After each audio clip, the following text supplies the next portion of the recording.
नमस्कार दोस्तों, मैं आदित्य। जैसा कि आप लोग जान ही रहे हैं कि अभी ईरान इजराइल का वार चल रहा है और पूरा का पूरा मध्य एशिया जो है डिस्टर्ब है, और उसके कारण हम लोगों को ईंधन का संकट हो रहा है, जैसे तेल का, गैस का मारामारी हो रहा है। अभी हम लोग एक चीज देखने की कोशिश और समझने की कोशिश करेंगे कि आखिर यह मारामारी क्यों हो रही है, और इस युद्ध के बाद आगे का जो वैश्विक व्यवस्था होगा, न्यू वर्ल्ड ऑर्डर जो बनेगा, उसमें अमेरिका का क्या हाल होगा। और आप सब लोग जान रहे हैं अमेरिका अभी के समय में सबसे ज़्यादा ताकतवर देश है, और आप यह भी जानते हैं कि जिसका उत्थान होता है उसका पतन भी होता है। तो कहीं न कहीं अंतर्राष्ट्रीय स्तर के विद्वान सब जो कह रहे हैं, जो अनुमान लगा रहे हैं, उनका अनुमान यही है कि यह जो युद्ध है यह अमेरिका के पतन का एक इतिहास लिखने वाला है। यानी कि कुछ समय के बाद यह इस विश्व पर अमेरिका का वर्चस्व समाप्त हो जाएगा। अब अगला वर्चस्व किसका होगा? रूस का होगा या चीन का होगा या किसी और का हो सकता था, भारत का भी हो, लेकिन भारत की अपनी कुछ ऐसी रणनीतिक गलतियां हुई जिस कारण से भारत अभी इस रेस से बाहर चला गया है। तो आइए आज हम लोगों ने क्या किया है, एक बराबर अभी चर्चा में है पेट्रो डॉलर एग्रीमेंट। आखिर ये है क्या, किस तरह से काम करता है, और यह एग्रीमेंट अमेरिका को कैसे एक शक्तिशाली देश के रूप में खड़ा कर दिया है, इसके बारे में हम लोग जानते हैं। आइए शुरू करते हैं।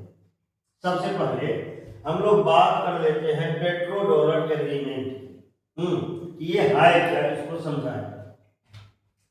तो पेट्रो डॉलर एग्रीमेंट वह व्यवस्था है जिसमें तेल यानी पेट्रोलियम की अंतरराष्ट्रीय बिक्री मुख्य रूप से अमेरिकी डॉलर बहुत सारे हैं, ध्यान देना है, अमेरिकी डॉलर में ही होती है। इससे दुनिया भर के देशों को तेल खरीदने के लिए डॉलर की जरूरत पड़ती है। यानी अगर भारत को तेल चाहिए तो भारत को तेल वैसे नहीं मिलेगा, पहले भारत को डॉलर खरीदना होगा, तब जाके तेल उत्पादक देशों से हम तेल लेंगे। तो तेल के बदले में वो देश केवल और केवल डॉलर ही लेंगे, और वो भी कौन सा डॉलर? तो अमेरिकी डॉलर। ठीक, अब देखिए कि इसकी शुरुआत कैसे हुई। 1970 के दशक में तेल संकट के बाद यूनाइटेड स्टेट और सऊदी अरब के बीच एक समझौता हुआ, और इस समझौते के अनुसार सऊदी अरब तेल डॉलर में बेचेगा। सऊदी अरब को अमेरिका ने मना लिया, एक काम करो भाई, तुम जिसको भी तेल बेचोगे वो आप क्या करना है कि वो तेल आप डॉलर में ही बेचना है। और सऊदी अरब जो है यह सबसे बड़ा सदस्य है किसका? ओपेक का। ठीक, ओपेक देश उसे कहते हैं जो ऑयल प्रोडक्शन करता है, एक्सपोर्ट करता है, वो कंट्री है, ऐसे कंट्री जो कि तेल के उत्पादन में शामिल हैं। और इन देशों के संगठन का मुखिया है सऊदी अरब। तो अमेरिका ने सऊदी अरब को ही मना लिया कि सऊदी अरब किसी भी देश को तेल बेचेगा तो वह अमेरिकी डॉलर में बेचेगा। तो सऊदी अरब ने पूछा कि फिर उसको क्या लाभ होगा, तो अमेरिका ने उसे बताया कि सऊदी अरब को सुरक्षा और सैन्य सहायता देगा। यानी पहले क्या हुआ कि इजराइल और अरब देशों में युद्ध करवाया गया, और उस युद्ध में इजराइल को जिताया गया, अरब कंट्री को हराया गया। जब सऊदी अरब के अंदर में डर बैठ गया, तब अमेरिका ने उसको एक प्रलोभन दिया, और उस प्रलोभन में सऊदी अरब फंस गया। ठीक, पहले अमेरिका का यही काम है, अमेरिका से बच के रहना है। किसी भी व्यवस्था के लिए अमेरिका सबसे बड़ा दुश्मन है। भारत के लिए भी हमें बता दिया जाता है कि चाइना हमारा दुश्मन है, ठीक है, पड़ोसी भी है। पाकिस्तान हमारा दुश्मन है, ठीक है, पड़ोसी भी है, लेकिन अमेरिका हमारा दोस्त नहीं है, पड़ोसी तो है ही नहीं। हाँ, इसीलिए अमेरिका के जाल से बच के रहना है। यह देखिए कि कैसे अमेरिका ने सऊदी सऊदी अरब को फंसाया। हाँ, यह जो 70 के दशक में तेल का संकट हुआ, क्यों हुआ, कैसे हुआ, अगले वीडियो में इस पर हम लोग बात कर लेंगे। ठीक, अब देखिए पेट्रो डॉलर सिस्टम काम कैसे करता है। जितने भी तेल उत्पादक देश है, जैसे ओपेक कंट्री जिसको हम लोग कहते हैं, हाँ, तेल उत्पादक जो भी देश है, तेल उत्पादक देश, हाँ, जैसे सऊदी अरब तेल बेचते हैं, ठीक, तेल खरीदने वाले देशों को अमेरिकी डॉलर में भुगतान करना पड़ता है। इसलिए देशों को पहले डॉलर कमाना पड़ता है या खरीदना पड़ता है, यानी कहीं न कहीं वैश्विक अर्थव्यवस्था में डॉलर का वर्चस्व हो गया और तेल बेचने वाले देश फिर इन डॉलर को अक्सर अमेरिकी बैंक में, अब वो डॉलर जो अब ये होता है, अमेरिका को डर लगने लगा, क्यों कि सऊदी अरब सबसे ज्यादा तेल बेच रहा है। अब सऊदी अरब के पास में डॉलर बढ़ जाएगा, अब सऊदी अरब के पास में डॉलर बढ़ जाएगा तो अमेरिका को चिंता होने लगी। अब क्या किया, तो सऊदी अरब को अमेरिका ने कहा कि अमेरिकी बैंक या बॉन्ड में तुम अमेरिकन डॉलर लगाओ, यानी तुम जितना डॉलर कमाते हो वो सारा फिर अमेरिका भेज दो। तो डॉलर फिर कहाँ आ गया, अमेरिका आ गया, सऊदी अरब के पास में रहा कुछ नहीं। और सऊदी अरब को अमेरिका हर हमेशा भ्रम में रख रहा है कि हम तुम्हें इजराइल से बचा रहे हैं, और इजराइल को मदद कौन कर रहा है, वही अमेरिका, और सऊदी अरब को बचा कौन रहा है, वही अमेरिका, और इजराइल को फिर मदद कौन कर रहा है, सब वही अमेरिका। आ जाइए, अब इसका असर क्या होता है अमेरिका के लिए, जो डॉलर जो है अमेरिकी डॉलर, वह दुनिया की मुख्य रिजर्व मुद्रा बन गई। दूसरी बात, अब अमेरिका आसानी से कर्ज ले सकता है क्योंकि सारा डॉलर तो उसी के पास में आ गया। तेल बेच कोई रहा है, खरीद कोई रहा है, और डॉलर किसका बढ़ रहा है, तो अमेरिका का। तो डॉलर दुनिया की मुख्य मुद्रा बन गया और अमेरिका कर्ज भी ले सकता है। दुनिया पर इसका असर क्या होगा, तो अधिकतर देशों के लिए तेल के लिए अब डॉलर रखना पड़ता है। ठीक, यही है फॉरेन रिजर्व जो कि हम लोगों को मजबूर करता है। अब वैश्विक व्यापार में डॉलर की ताकत बढ़ने लगी है। अब हम लोग इसी वीडियो में देखेंगे कि इस संकट में, वैश्विक संकट में, अगर भारत अपनी सही रणनीति का इस्तेमाल करता तो आने वाले समय में भारत मतलब एक मजबूत अर्थव्यवस्था के तौर पर विश्व को नेतृत्व दे सकता था, लेकिन फिलहाल नहीं संभव दिख रहा है। वो क्यों नहीं दिख रहा है, इसकी बातें हम लोग भी करेंगे। ठीक, अभी हाल फिलहाल क्या सब बदला हुआ, कुछ देश अब तेल को अनन्य मुद्राओं में बेचने की, यानी अन्य मुद्राओं में बेचने की कोशिश कर रहे हैं। यानी पहले जो देश तेल को डॉलर में बेचते थे, अब वह सब देश युआन या रूबल में, हाँ, बेच सकते हैं। यहाँ रुपया भी हो सकता था, हाँ, लेकिन नहीं है। क्यों नहीं है, इसकी बातें हम लोग करेंगे, लेकिन आप लोग भी कमेंट में बताएं कि अगर चाइना का युआन में अब तेल खरीदा जा सकता है, रशिया के रूबल में खरीदा जा सकता है, क्या भारत के रुपया में क्यों नहीं यह व्यवस्था हुआ। इससे क्या हुआ, पेट्रो डॉलर सिस्टम को चुनौती मिल रही है, और यही चुनौती कहीं न कहीं आने वाले समय में वैश्विक अर्थव्यवस्था पर से अमेरिकी वर्चस्व को कम करने का काम करेगा। इसको आप ऐसे समझिए, जैसे तेल है, डॉलर में बिक्री होना है, दुनिया को डॉलर चाहिए, और क्योंकि दुनिया को डॉलर इसीलिए चाहिए, डॉलर नहीं रहेगा तो उसको तेल नहीं मिलेगा, और तेल नहीं मिलेगा तो एनर्जी क्राइसिस हो जाएगी। इस तरह से कहीं न कहीं डॉलर जो है वह दुनिया की ताकत बन गई। लेकिन अब असली खेल यहाँ पर शुरू होता है।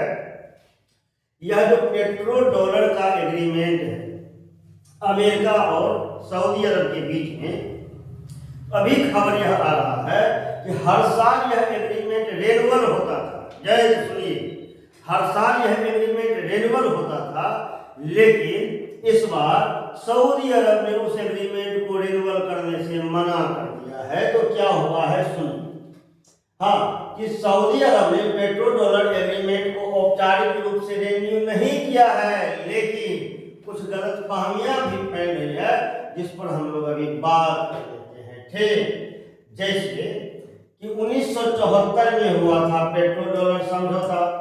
74 में तेल संकट के बाद अमेरिका और सऊदी अरब के बीच एक व्यवस्था बनी थी जो कि पेट्रो डॉलर समझौता। ठीक, अब क्या हुआ कि सऊदी अरब तेल मुख्यतः अमेरिकी डॉलर में बेचेगा, जो कि हम लोग ऊपर में बात कर चुके हैं।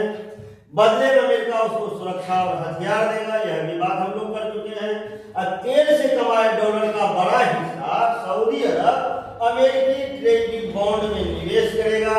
यानी अब सऊदी अरब जितना डॉलर कमा रहा है वो सारा का सारा डॉलर फिर किसके पास चला गया? अमेरिका के पास। फिर आप जानते हैं डॉलर फिर मजबूत हो गई। अब 2024 आ रहा है। ठीक, हमको समझना चाहिए कि भारत की रणनीति कहां असफल हो रही है और क्यों हो रही है, क्यों एपेस्टीन का नाम आ रहा है। तो काश अगर आज एपेस्टीन नहीं होता, हाँ, तो आज भारत रसिया और चाइना के बाद अंतर्राष्ट्रीय बाजार में प्रतियोगिता कर रहा होता। तो 2024 की बात को सुनिए। कई रिपोर्टों के अनुसार यह व्यवस्था 9 जून 2024 को खत्म हो गई। 26 चल रहा है विरोधी। ठीक, सऊदी अरब ने इसे औपचारिक रूप से रिन्यू नहीं किया है, यानी सऊदी अरब कहीं न कहीं अमेरिका के वर्चस्व से निकलने की कोशिश कर रहा है। ठीक, अब समझिए जो सऊदी अरब मध्य पूर्व में यानी मध्य एशिया में अमेरिका का सबसे मजबूत सहयोगी है, वह सहयोगी भी अपने लाभ के लिए अमेरिका का साथ छोड़ रहा है। तो भारत की ऐसी क्या मजबूरी है कि भारत ईरान के बदले अमेरिका का साथ दे रहा है और अपने देश की जनता को ऊर्जा संकटों में धकेल रहा है। लेकिन अब आगे आते हैं सच्चाई क्या है। तो कुछ अर्थशास्त्रियों का कहना है असल में कोई आधिकारिक पेट्रो डॉलर संधि था ही नहीं, यानी यह जो पेट्रो डॉलर एग्रीमेंट था यह ऑथेंटिक नहीं था, वर्बली था, कुछ लोग कह रहे हैं। इसलिए इसको रिन्यू करना या खत्म करने का सवाल तकनीकी रूप से गलत है, क्योंकि जो चीज दुनिया में है ही नहीं, एग्जिस्ट ही नहीं हो रहा है, उसको खत्म कैसे किया जाए। यानी यह एक अनौपचारिक व्यवस्था या सिस्टम था, या कह सकते हैं यह व्यवस्था अमेरिका और सऊदी अरब की सहमति पर आधारित था, जिसे सऊदी अरब ने फिलहाल रोक दिया है। ठीक, अभी की स्थिति क्या है? सऊदी अरब जो है अभी भी काफी तेल डॉलर में बेचता है, लेकिन पहले जो सऊदी अरब केवल डॉलर में ही तेल बेचता था, केवल पहले केवल यह एक शब्द हट गया, यह एक शब्द हट गया। यह एक शब्द हटने से पूरी वैश्विक व्यवस्था बदलने वाली है। कैसे कि सऊदी अरब पहले केवल डॉलर में तेल खरीदती थी, लेकिन अब युआन, यूरो, मेरा सवाल यही है, जब हम यहाँ युआन को पढ़ रहे हैं, यूरो को पढ़ रहे हैं, रूबल को पढ़ रहे हैं, तो यहाँ रुपया क्यों नहीं है? आखिर यहाँ अगर रुपया नहीं दिख रहा है या किसकी कमी है, इसका जिम्मेदार कौन है? तो इसका मतलब है कि सऊदी अरब अब केवल डॉलर में नहीं दूसरे मुद्राओं में भी व्यापार कर सकता है। इसका फल क्या होगा? इसे औपचारिक रूप से रिन्यू नहीं किया गया, पेट्रो डॉलर सिस्टम पूरी तरह से खत्म भी नहीं हुआ है, अभी भी काफी तेल और व्यापार पेट्रो डॉलर में ही होता है।